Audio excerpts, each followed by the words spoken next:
Everyone, स्वागत है आपका टारगेट गुरुकुल चैनल पर। और आज हम बात करेंगे इंडियन कॉन्ट्रैक्ट एक्ट 1872 के लेक्चर 2 के बारे में। तो जैसा कि आपने पहले लेक्चर में देख लिया होगा या जान लिया होगा कि कॉन्ट्रैक्ट है क्या और उसके एसेंशियल्स क्या क्या हैं, तो उसी के आगे हम लोग आज कंटिन्यू करेंगे। ठीक है,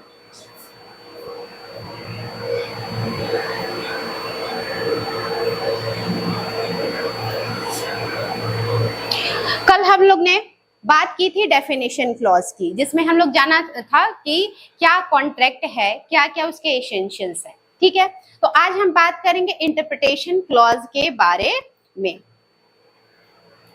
ठीक, इंटरप्रिटेशन क्लॉज तो सेक्शन 2 जो है, इसमें सारी इंडियन कॉन्ट्रैक्ट एक्ट की डेफिनेशन दी हुई है। जो भी डेफिनेशन, इसको डेफिनेशन क्लॉज भी कहते हैं।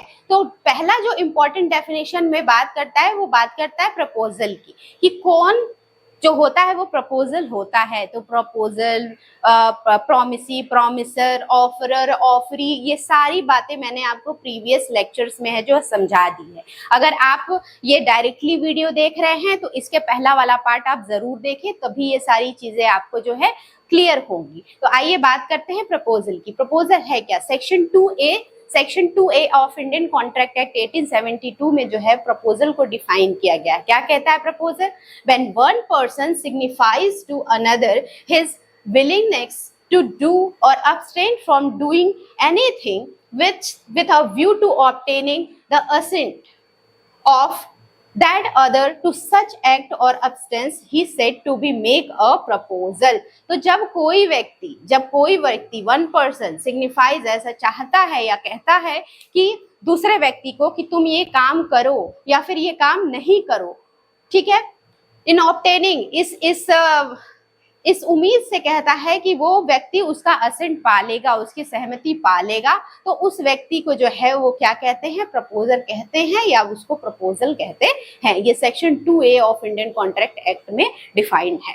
ठीक है, नेक्स्ट बात आती है प्रॉमिसी की। प्रॉमिसी जो section 2B of Indian contract act में डिफाइन है, ये कहता है कि when the person to whom the proposal is made signifies his assent, वो अपनी असेंट देता है, to the proposal is said to be accepted, the proposal when accepted become a promise। कह रहा है कि when, जब कोई पर्सन जिसके सामने जो है प्रपोजल रखा गया है वो उसको एक्सेप्ट करता है, अपनी सहमति देता है उस पे, तो वो क्या है? एक्सेप्टेड माना जाता है। और वो जो एक्सेप्टेंस देता है वो बिकम क्या बन जाता है? प्रॉमिस। मीन्स प्रपोजर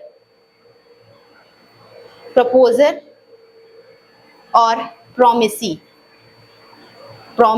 मतलब जो प्रपोज कर रहा है और जिसके सामने जो है प्रपोजल रखा जा रहा है वो सहमति अपना दे देता है, तो इन दोनों की सहमति मिला करके क्या बनती है? प्रॉमिस फॉर्म होती है। ठीक है, तो इसमें कोई आपको कंफ्यूजन नहीं होगा आई थिंक, लेकिन फिर भी एक इस इलस्ट्रेशन के माध्यम से हम लोग इसके बारे में और डिटेल में समझेंगे। ठीक, जैसे यहाँ पे A है और ये व्यक्ति है, उसका नाम V है। तो यहाँ पे A कहता है कि मैं तुम्हारी कार जो है 1 लाख रुपए में खरीदना चाहता हूँ। तो ये अपना क्या दिखा रहा है? अपनी विलिंगनेस। कैसे विलिंगनेस? कि ये तुम कार अपनी बेचो, ठीक है, कितने में? 1 लाख रुपए में, B में। तो ये क्या कह रहा है कि ये प्रपोज कर रहा है, ठीक है, प्रपोजल दे रहा है। तो इसमें ये क्या, ये पर्सन क्या कहलाएगा? ऑफरर या प्रपोजर। ठीक है, और ये व्यक्ति जिससे वो एसेंट चाह रहा है, जिसकी सहमति वो चाह रहा है कि वो इस पे एग्री हो, वो क्या कहलाएगा? ऑफरी, जिसको ऑफर किया गया है, या प्रॉमिसी, जो प्रॉमिस करेगा। ठीक है, इसके ऑफर को एक्सेप्ट करके। तो ये दोनों चीजें आपको क्लियर हो गई होंगी। और अगर ये सहमत हो जाता है, ये असेंट दे देता है अपना, तो ये क्या बन जाएगा? ये बन जाएगा प्रॉमिस। ठीक है, आई होप कि ये सारी चीजें आपको, ये दोनों बातें, जो प्रपोजल है और जो प्रॉमिस है, ये समझ में आ गई होंगी। नेक्स्ट बात करते हैं। प्रोमिसर एंड प्रोमिसी, ये सेक्शन 2C में डिफाइन है कि प्रोमिसर क्या है, प्रोमिसी क्या है। ठीक है, प्रोमिसर और प्रोमिसी क्या है। ठीक है, डबल ई है ये। आपको पहले ही मैंने बता दिया इलस्ट्रेशंस के माध्यम से कि प्रोमिसर और प्रोमिसी क्या है, फिर भी देख लेते हैं। The person making the proposal is called the promisor, जो प्रपोजल करता है वो क्या कहलाता है, प्रोमिसर कहलाता है। द पर्सन वो एक्सेप्टिंग द प्रपोजल, और जो उसको एक्सेप्ट करता है उसको हम लोग प्रोमिसी भी बोलते हैं। ठीक है, इसको ऑफरर भी कह सकते हैं, इसको ऑफरी भी कह सकते हैं। नेक्स्ट बात करता है कंसिडरेशन, जो सेक्शन 2D में गिवन है। सेक्शन 2D क्या है, when at the desire at the desire of the promiser or promisee or any other person has done or abstained from doing, does or abstain from doing। देख रहे हैं यहाँ पे present की भी बात कर रहा है यहाँ पे। ठीक है, पास्ट की बात कर रहा है, प्रेजेंट की बात कर रहा है और फ्यूचर की भी बारे में बात कर रहा है। तो कोई भी व्यक्ति अगर कह रहा है आपको काम करने का अभी या पास्ट में या फिर फ्यूचर में कोई काम करने का, या कोई काम करने से आपको मना कर रहा है कि स्ववेज में समथिंग सच और अब्सटेंस और promise is called the consideration for promise. तो आप जानते हैं कि कोई भी एग्रीमेंट या कोई भी कॉन्ट्रैक्ट जो है फॉर्म करने के लिए क्या जरूरी होता है, उसमें कंसिडरेशन। तो कंसिडरेशन कैसा, कंसिडरेशन किसी प्राइस के एवज में, उसकी प्राइस आपको मिल सकती है या तो कोई सर्विस की एवज में कर सकता है। ये सारी बातें कंसिडरेशन के रिगार्डिंग मैंने प्रीवियस लेक्चर्स में डील की हुई हैं। नेक्स्ट सेक्शन बात करता है एग्रीमेंट। एग्रीमेंट जो है वो सेक्शन 2E में गिवन है। तो every promised, every set of promises forming consideration for each other is an agreement, is an agreement. तो जो भी आप प्रॉमिस कर रहे हो, चाहे एक प्रॉमिस कर रहे हो, चाहे एक से अधिक प्रॉमिस कर रहे हो, जिसको सेट ऑफ प्रॉमिसेस कह रहे हैं, जो कंसिडरेशन फॉर्म कर रहा है एक दूसरे के लिए। ठीक है, किसी को उससे नुकसान नहीं हो रहा है, एक दूसरे को फायदा हो रहा है उससे कुछ ना कुछ, इन इज एन एग्रीमेंट। तो उसको क्या कहेंगे, एग्रीमेंट कहेंगे। ठीक है, नेक्स्ट स्लाइड पे आएंगे अब। ठीक है,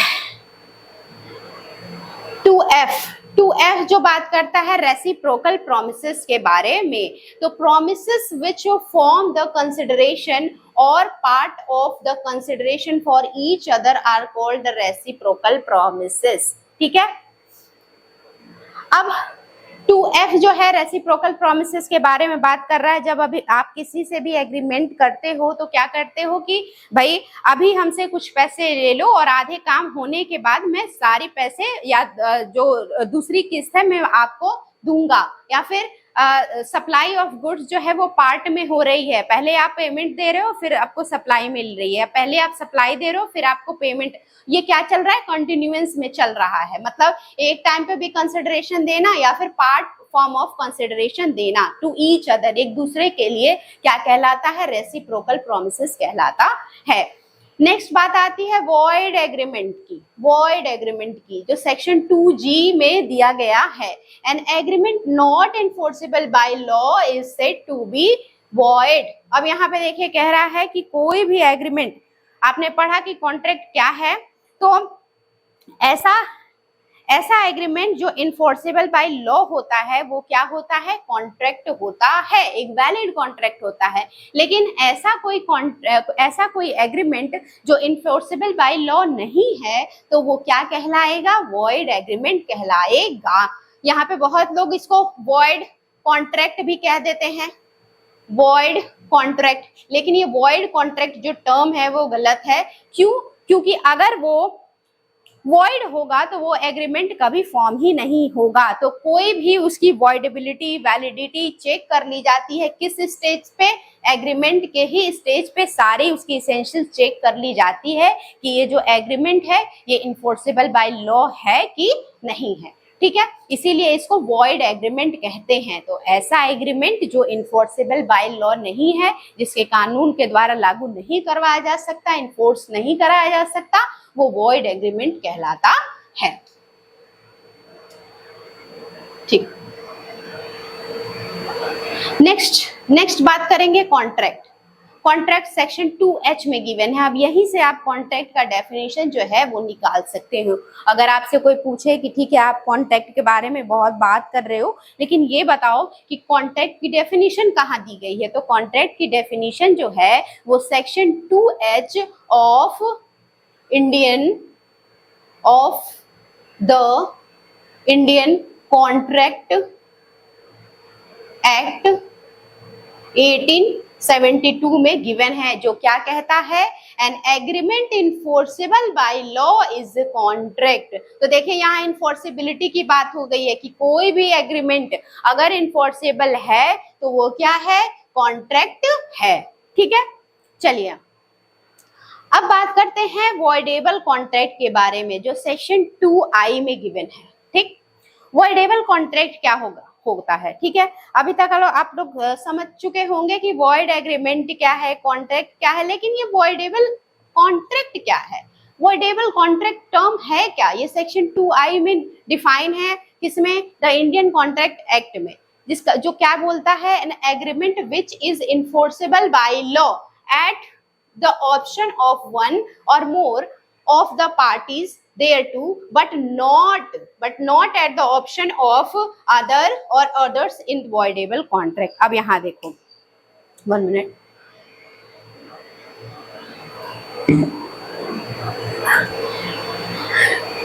जब आप लोग कॉन्ट्रैक्ट करते हो तो मैंने आपको प्रीवियस लेक्चर में बताया था कि कॉन्ट्रैक्ट करने के लिए, एक वैलिड कॉन्ट्रैक्ट फॉर्म करने के लिए आपको कुछ इसेंशियल फॉलो करने पड़ते हैं।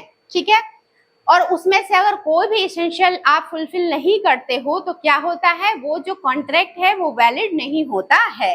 तो उसी कंटेक्स्ट में हम बात करेंगे वॉइडेबल कॉन्ट्रैक्ट के बारे में। इसमें ये कह रहा है कि अगर कोई भी एग्रीमेंट किया गया है दो पार्टीज के बीच, कॉन्ट्रैक्ट जो है हमेशा दो पार्टीज के बीच होता है, ये तो आप जानते ही हैं, चाहे वो किसी एक पर्सन के बीच में हो, चाहे वो ग्रुप ऑफ पर्सन के बीच में हो।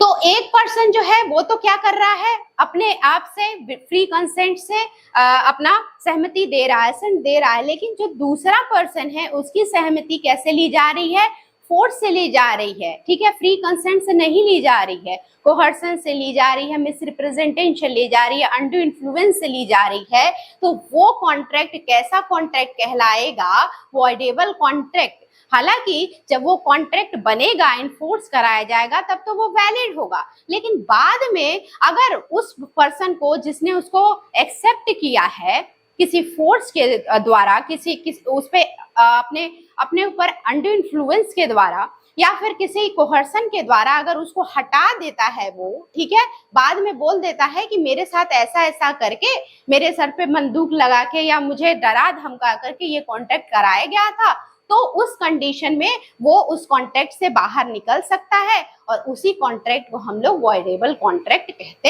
हैं। तो आइए इसको कुछ इलस्ट्रेशन के माध्यम से यहाँ हम समझेंगे। ठीक है, चलिए लेट सपोज यहाँ पे कोई ए पर्सन है, बी पर्सन, ये दोनों क्या करते हैं, कॉन्ट्रैक्ट। ठीक है, ए कॉन्ट्रैक्ट करता है बी, यहाँ पे ए जो है वो क्या है, प्रॉमिसर है, और बी जो है क्या है, प्रॉमिसी है। ठीक है, ए कहता है कि तुम अपना घर या तुम अपना कार मुझे 50,000 रुपए में, 50,000 रुपए में सेल कर दो। हालांकि बी की जो कार है वो अभी न्यू है और उसकी price, actual price 5 lakh rupees है, लेकिन ए क्या करता है, इसको डराता है कि अगर तुम कार ये मुझे नहीं बेचोगे, if you not sell the car to me then I will shoot you. ठीक है, कहता है कि अगर तुम ये कार मुझे 50,000 रुपए में नहीं बेचोगे तो मैं तुम्हें उड़ा दूंगा, मार दूंगा। ठीक है, शूट कर दूंगा तुमको। बी डर में आ जाता है। ठीक है, कोहर्सन इसने क्रिएट कर दिया किस पे, बी पे, तो बी क्या करता है, अपनी असेंट दे देता है किसको, ए को। ठीक है, और ये प्राइस जो है 50,000 रुपए इसको एक्सेप्ट कर लेता है और फिर ये क्या बन जाता है, एग्रीमेंट बन जाता है, और ये तब तो इन्फोर्सेबल बाय लॉ होता है क्योंकि बी यहाँ पे अपनी एसेंट दे देता है। लेकिन बाद में बी चाहे तो इस कॉन्ट्रैक्ट से क्या करता है, बाहर निकल सकता है और बोल सकता है कि मेरे पे क्या किया गया था, कोहर्सन किया गया था, दबाव डाला गया था, और मैं इस कॉन्ट्रैक्ट को नहीं मानता हूं। तो यहाँ पे ये जब कॉन्ट्रैक्ट, ये पूरी जो सिनेरियो आपने देखा, यहाँ तक तो ये वैलिड कॉन्ट्रैक्ट था, यहाँ तक तो ये वैलिड कॉन्ट्रैक्ट था, लेकिन जब बी रिसाइन कर गया, पीछे हट गया इस बात से, तो ये जो कॉन्ट्रैक्ट है वो वैलिड ना रह करके वॉइडेबल जो है कॉन्ट्रैक्ट बन जाएगा। यही सारी चीजें जो है इस डेफिनेशन में दी हुई हैं सेक्शन 2I में। तो आई होप ये सारी चीजें आपको समझ आ रही होंगी। अगर फिर भी आपको इसके रिगार्डिंग कोई क्वेरीज है तो कमेंट सेक्शन में आप अपनी क्वेरीज डाल सकते हैं, और डिटेल्स के लिए आप टारगेट गुरुकुल ऐप को डाउनलोड करके उस पर अपनी क्वेरीज डाल सकते हैं, और ये सारे जो नोट्स हैं ये भी वहाँ ऐप पे अवेलेबल है। यहीं तक नहीं, आपको जो भी सिलेबस चाहिए होगा कोई भी कोर्स का, तो वो आपको टारगेट गुरुकुल ऐप के माध्यम से प्रोवाइड कराया जाएगा। ठीक है, नेक्स्ट यहाँ पे कुछ बोला जा रहा है, आपको क्या कहा जा रहा है यहाँ पे, सॉरी अभी एक टॉपिक बचा है। नेक्स्ट है कॉन्ट्रैक्ट बिकम वॉइड। कॉन्ट्रैक्ट का वॉइड होता है, ठीक है, वॉइड का हिंदी होता है शून्य। यहाँ पे हिंदी माध्यम के भी स्टूडेंट होंगे, तो मैं उनसे एक रिक्वेस्ट करना चाहूंगी या सजेशन देना चाहूंगी कि आप जो है वो हिंदी के साथ साथ, ठीक है, हिंदी तो ठीक है, हिंदी में आप लॉ पढ़िए, लेकिन इंग्लिश भी आपको जानना बहुत जरूरी है, क्योंकि फर्दर आप जब भी आगे की फर्दर स्टडीज में जाएंगे, हायर स्टडीज में जाएंगे, वहां पे आपको ऑलमोस्ट सारी चीजें लॉ में इंग्लिश मीडियम में ही मिलेंगी। तो अभी से आपको शुरू से ही इंग्लिश मीडियम से रहना जरूरी हो जाता है। अगर आप नहीं कर पाते हैं, लेकिन फिर भी इस जो जितने सारे टर्म्स हैं इनसे आप जरूर अवेयर आपको रहना जरूरी है। तो यहाँ पे जैसे वॉइड का मतलब शून्य है, वॉइडेबल का मतलब शून्य करणीय है, ठीक है, कॉन्ट्रैक्ट का मतलब संविदा है, ठीक है। इसी तरह ये सारी आपको चीजें जानना जरूरी है। ये कह रहा है कि a proposal when accepted become a promise. तो ये तो आप जानते ही हैं कि कोई भी प्रपोजल अगर एक्सेप्ट किया जाता है तो वो प्रॉमिस बन जाता है, ठीक है। नेक्स्ट है कि एवरी प्रॉमिस और set of promises forming the consideration is an agreement, और an agreement enforceable by law is a contract. तो ये तो एकदम आप याद ही कर लीजिएगा कि कॉन्ट्रैक्ट की डेफिनेशन है क्या। तो कॉन्ट्रैक्ट की डेफिनेशन ये है, an agreement enforceable by law is called a contract. Okay, I hope यहाँ तक आपको कोई डाउट नहीं होगा। नेक्स्ट स्लाइड पे चलते हैं, ठीक है। आप लोग ने लास्ट लेक्चर में बहुत जगह एग्रीमेंट देखा होगा, एग्रीमेंट और कॉन्ट्रैक्ट, और शायद अभी तक आपको क्लियर भी ना हो कि एग्रीमेंट और कॉन्ट्रैक्ट में डिफरेंस क्या है, लेकिन इस स्लाइड के माध्यम से आपको जो एग्रीमेंट है और कॉन्ट्रैक्ट है उसमें सारी जो डाउट्स है वो आपको क्लियर हो जाएंगी और डिफरेंस पता चल जाएगा आज से आपको कि एग्रीमेंट क्या है और कॉन्ट्रैक्ट क्या है, ठीक है। तो यहाँ पे एक चार्ट है, बेसिक फॉर कंपैरिजन इसमें दिया गया है, इसमें एग्रीमेंट और इसमें कॉन्ट्रैक्ट के बारे में बताया गया है। तो पहले तो मीनिंग जान लेंगे हम।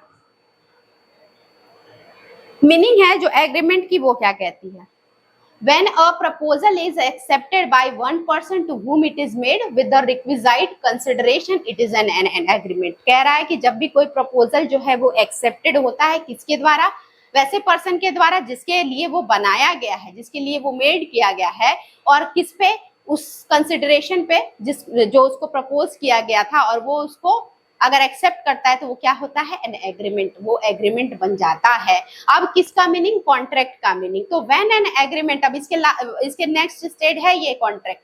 When a agreement is enforceable by law it becomes a contract. और यही एग्रीमेंट जो यहाँ बन रहा है, अगर हम इसको इन्फोर्स करा दें किससे, लॉ से, तो ये क्या बन जाएगा, कॉन्ट्रैक्ट बन जाएगा, ठीक। नेक्स्ट एलिमेंट अगर बात करते हैं, एलिमेंट की बात करते हैं, तो इसमें दो चीजें चाहिए, कौन कौन सी, एक ऑफर, एक एक्सेप्टेंस, ठीक है। और अगर कॉन्ट्रैक्ट में आते हैं हम लोग, तो इसमें एग्रीमेंट चाहिए और इन्फोर्सिबिलिटी चाहिए। एग्रीमेंट जो यहाँ बना रहा है, जो यहाँ बन रहा है, वो एग्रीमेंट चाहिए, और इन्फोर्सिबिलिटी, इन्फोर्स कौन कराएगा, तो भैया लॉ करवाएगा, ठीक है, इन्फोर्स।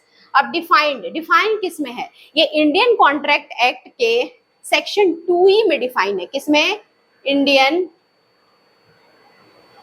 कॉन्ट्रैक्ट एक्ट के सेक्शन 2D में सेक्शन 2E में डिफाइन है, 2E में डिफाइन है क्या, एग्रीमेंट, ठीक है। और ये 2H, सेक्शन 2H जो है वो किसके बारे में बात करता है, कॉन्ट्रैक्ट के बारे में। तो 2H में क्या दिया है, कॉन्ट्रैक्ट का डेफिनेशन, और 2E में जो है वो एग्रीमेंट का डेफिनेशन दिया गया है। अब यहाँ देखिए क्या राइटिंग जरूरी है, एग्रीमेंट में नेसेसरी नहीं है कि राइटिंग की जाए, एग्रीमेंट के लिए राइटिंग जरूरी नहीं है, लेकिन कॉन्ट्रैक्ट में नॉर्मली रिटन एंड रजिस्टर्ड, लेकिन कोई भी कॉन्ट्रैक्ट करता है अगर तो वो नॉर्मली चाहता है वो क्या हो, रिटन हो और रजिस्टर्ड हो, ठीक है। तो यहाँ नेसेसरी नहीं है, लेकिन यहाँ पे नॉर्मली जो लोग हैं रिटन और रजिस्टर्ड चाहते हैं कॉन्ट्रैक्ट करना। हालांकि ये दोनों तरह का होता है, ओरल भी होता है और रिटन भी होता है, मैंने आपको प्रीवियस लेक्चर्स में ये बात समझाई हुई है। नेक्स्ट है लीगल ऑब्लिगेशन। एग्रीमेंट कहता है कि does not create legal obligation, ये कोई लीगल ऑब्लिगेशन आप पे नहीं लाता है, क्योंकि यहाँ पे आप इन्फोर्स नहीं करवा सकते। अगर एग्रीमेंट है आपका तो आप इन्फोर्स नहीं करा सकते, तो लीगल ऑब्लिगेशन आपका नहीं है, ठीक है। लेकिन ये जो है ये लीगल ऑब्लिगेशन क्रिएट करता है, ठीक है। अगर आपने कॉन्ट्रैक्ट किसी के साथ किया है तो वो इन्फोर्स होगा और उसको इन्फोर्सिबिलिटी के लिए आप कोर्ट में जा सकते हैं, ठीक है। नेक्स्ट है कि one in other, every agreement did not to be contract. तो एग्रीमेंट जो है वो जरूरी नहीं कि क्या होगा, कॉन्ट्रैक्ट होगा, लेकिन जो कॉन्ट्रैक्ट है वो क्या होगा, जरूरी है कि वो क्या होगा, एक एग्रीमेंट होगा। तो इसीलिए कहते हैं कि every agreement is not contract but every contract must be agreement, ठीक है। नेक्स्ट है स्कोप देख लेते हैं। वाइड एग्रीमेंट जो होता है स्कोप इसका वाइड है, ये ज्यादातर देखने को मिल जाता है, लेकिन कॉन्ट्रैक्ट का नैरो जो है स्कोप है।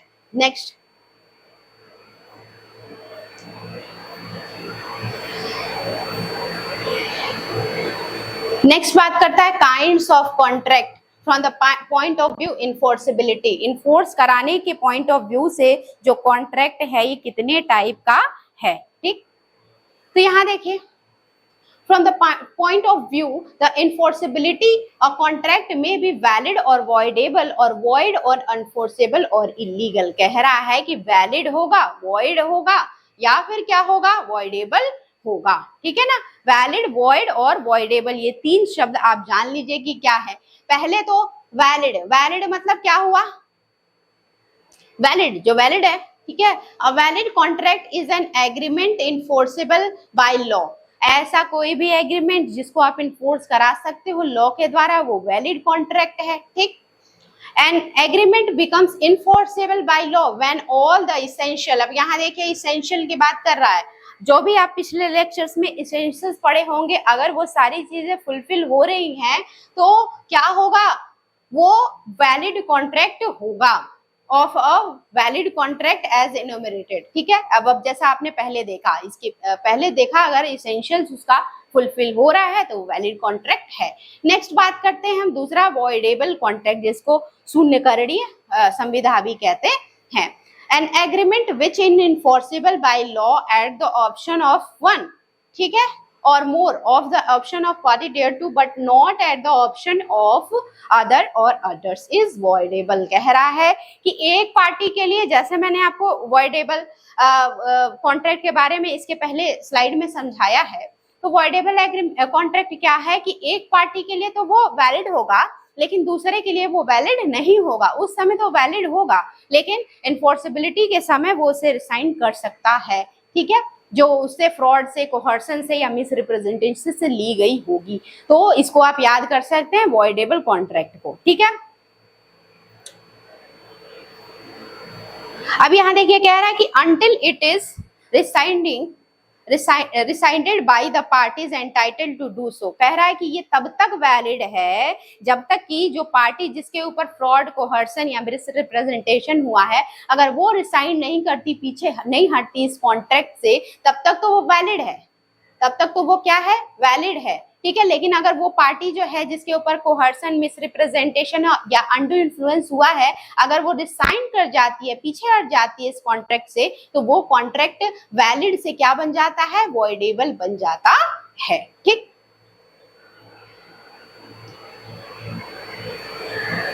अब नेक्स्ट है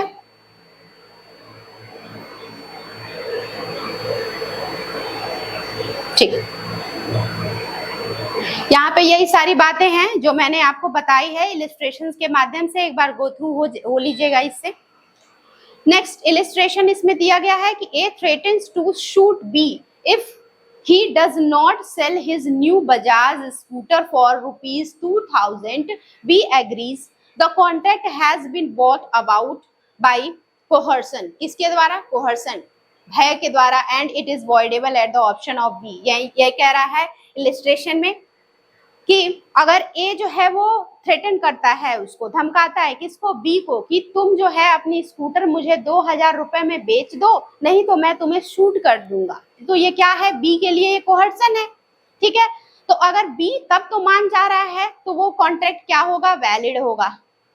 लेकिन बी अगर इससे रिसाइन कर जाता है, बाद में पीछे हट जाता है, तो ये किसके ऑप्शन पे वॉइडेबल होगा, बी के ऑप्शन। तो बी के ऑप्शन पे ये क्या है, कॉन्ट्रैक्ट या तो वैलिड होगा या तो वॉइडेबल होगा। तो बी अगर चाहे तो इससे पीछे हट सकता है और इस कॉन्ट्रैक्ट को वैलिड ना करके वॉइडेबल कर सकता है। ठीक है,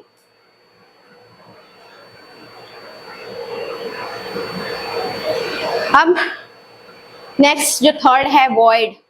वॉइड मतलब क्या होता है, शून्य, और कॉन्ट्रैक्ट मतलब क्या होता है, संविदा।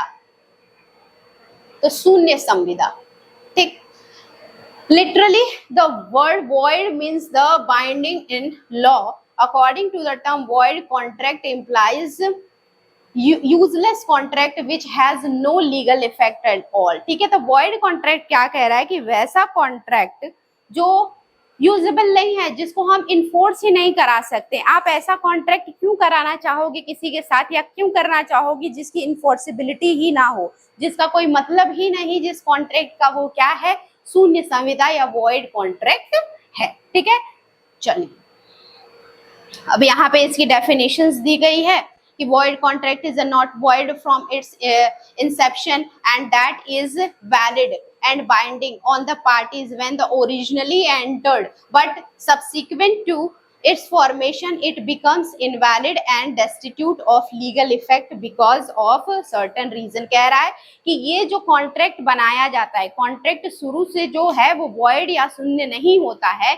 लेकिन बाद में कुछ ऐसे कॉन्सिक्वेंस निकल के आते हैं, कुछ ऐसे रीजंस होते हैं जिसके वजह से ये पूरा कॉन्ट्रैक्ट क्या बन जाता है, void बन जाता है। तो शुरू में भी कोई कॉन्ट्रैक्ट जो है वो क्या नहीं होता, void नहीं होता, लेकिन बाद में कुछ ऐसे कॉन्सिक्वेंस होते हैं, कुछ ऐसे रीजंस होते हैं जिससे जो कॉन्ट्रैक्ट है वो void, जो पहले बना हुआ कॉन्ट्रैक्ट है उसको हम void घोषित कर देते हैं। आई होप ये सारी जो चीजें हैं आपको समझ में आ रही होंगी, और अगर आप ये नोट्स जो है वो चाहते हैं पढ़ना या देखना, तो आप टारगेट गुरुकुल के ऐप के माध्यम से इसको डाउनलोड कर सकते हैं। और इस वीडियो के डिस्क्रिप्शन में आपको लिंक मिल जाएगा ऐप का, जिसपे आप जा करके प्ले स्टोर से ये ऐप को डाउनलोड कर सकते हैं टारगेट गुरुकुल से, और वहां से आप नोट्स और सिलेबस, केवल लॉ के ही नहीं, इवन अदर कोर्सेज के भी आप सिलेबस और नोट्स जो है वो डाउनलोड कर सकते हैं। थैंक्स।